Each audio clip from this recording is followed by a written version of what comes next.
अस्सलाम वालेकुम my dear students. तो फिर बच्चों, कल हमने एक पोइम पढ़ा था जो कि था अ प्रेयर। इस पोइम को हमने अच्छे से पढ़ लिया था और मुझे उम्मीद है आप लोगों को ये पोइम समझ में भी आ गया होगा। अब हम इसी पोइम्स के कंप्रिहेंशन करने जा रहे हैं, जिसमें आज हम करेंगे आंसर दिस क्वेश्चन। हमें इन क्वेश्चंस के आंसर्स लिखने हैं। फर्स्ट क्वेश्चन हमसे पूछते हैं, फॉर हुम is the poet praying in this poem. ठीक है, ये जो पोएम था अ प्रेयर, इस पोएम में जो ये पोएट था, ठीक है, यानी कि इस पोएम के लेखक किसके लिए दुआ कर रहा है। तो फिर इसका आंसर है the poet is praying for his country and his people. इस पोएम में जो ये पोएट था वो किसके लिए दुआ कर रहा है, अपने मुल्क और अपने मुल्क के लोगों के लिए। अब सेकंड क्वेश्चन हमसे पूछते हैं, late the earth and water, the air and fruit of my country be sweet, my God. What does the poet prayer for in this stanza? What do you think it means when the air of a place is sweet? यानी कि जो ये poem में first stanza है, ठीक है, इस poem का जो ये फर्स्ट स्टेंजा था, let the earth and water the air and food of my country be sweet my God, इस पोएम में ये जो फर्स्ट स्टेंजा है उसका क्या मतलब है, ठीक है।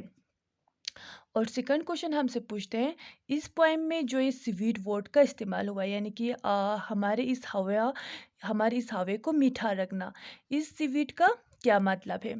तो फिर इसका आंसर है the poet is praying for the earth air and fruit of his country to be sweet.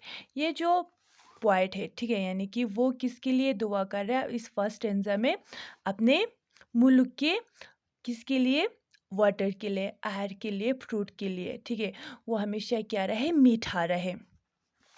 और सेकंड क्वेश्चन कि ये जो स्वीट है, यानी कि इस आबो हवा को मीठा रखना, इसका क्या मतलब है। By sweet air the poet means that there should be love and harmony among peoples of it is country for each other and for everyone else. ठीक है, तो फिर हमारे इस आबो हवा को मीठा रखना, इसका ये मतलब है कि ये जो पोएट है वो कहना चाह रहा है कि हमारे इस मुल्क में रहने वाले जितने भी लोग हैं वो सब अमन व शांति के साथ रहे और एक दूसरे के प्रति क्या रखे, दिल में प्यार और मोहब्बत रखे। अब थर्ड क्वेश्चन हमसे पूछते हैं, let the promise and hope the deeds and the words of my country be true my God.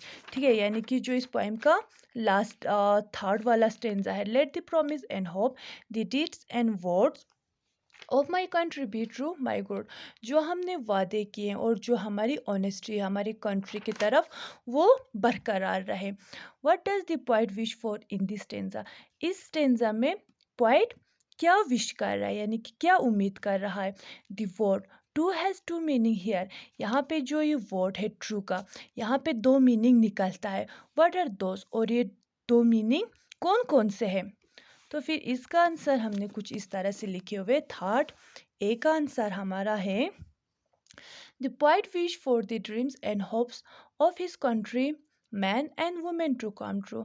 इस पोएट में, ठीक है, यानी कि जो ये पोएट है वो चाह रहा है कि उसके मुल्क में रहने वाले, चाहे वो मर्द हो या औरत हो, उनकी जितने भी विशेष है वो सारे पूरे हो जाए। तो फिर सेकंड क्वेश्चन था कि ये जो ट्रू है उसकी दो मतलब थे। अब वो दोनों मतलब क्या थे। The word true here means two things.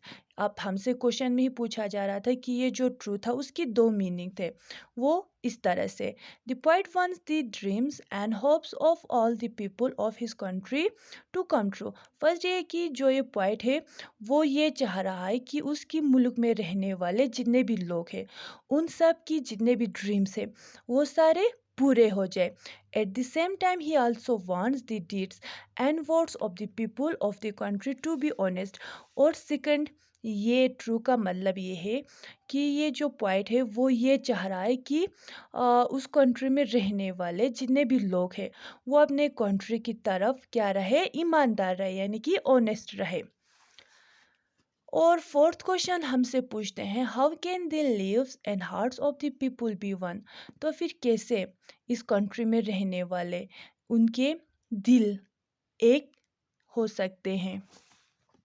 The lives and hearts of the people can be won if they all show unity and live in peace and harmony. इस कंट्री में रहने वाले जितने भी लोग हैं उन सब की ज़िंदगी और दिल तभी ही एक हो सकते हैं जब वो लोग क्या दिखाए, यूनाइटी दिखाए, यानी कि एकता दिखाए, और वो सब अमन व शांति के साथ, प्यार मोहब्बत के साथ रहे। तो फिर बच्चों, ये था हमारे इसके क्वेश्चन आंसर्स।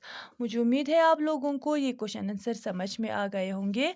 कल हम पढ़ेंगे चैप्टर नंबर 9, डॉक्टर डूलिटल। आज के लिए